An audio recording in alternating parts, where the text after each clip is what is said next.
Good evening and welcome back. Now, today has been the first day of Wayne Couzen's sentencing hearing at the Old Bailey for the murder of Sarah Everard.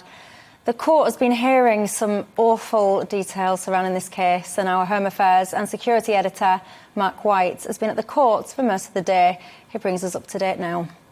Well, this was a day of the most harrowing evidence here at the Old Bailey as the final moments of Sarah Everard's life were set out before the court by the prosecutor in this case. We heard that Sarah had been at a friend's house for dinner on the 3rd of March this year. She'd been walking home when she was stopped on the street by a man she should have been able to trust, a Metropolitan Police officer who abused his position and his status to trick Sarah Everard into getting into the back of the car that he had hired.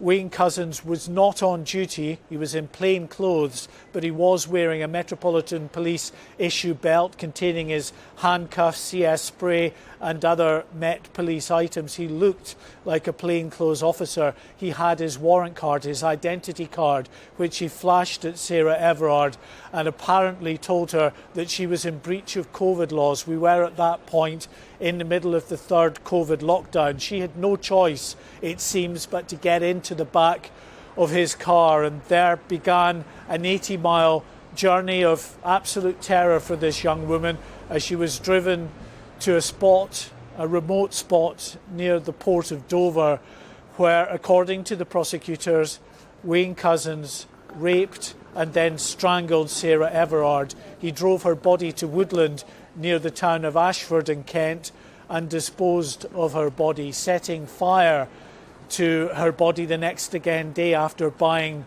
some petrol from a nearby filling station. And in some astonishing revelations from the court, the prosecutor said that at the time after he had set Sarah Everard's body on fire and was going to a DIY store to get building bags to put the remains in, he was on the phone to a vet to try and book an appointment for his dog because of concern about the dog suffering from separation anxiety. Absolutely bizarre behaviour, as you heard him on the phone, sounding as if nothing in the world was wrong.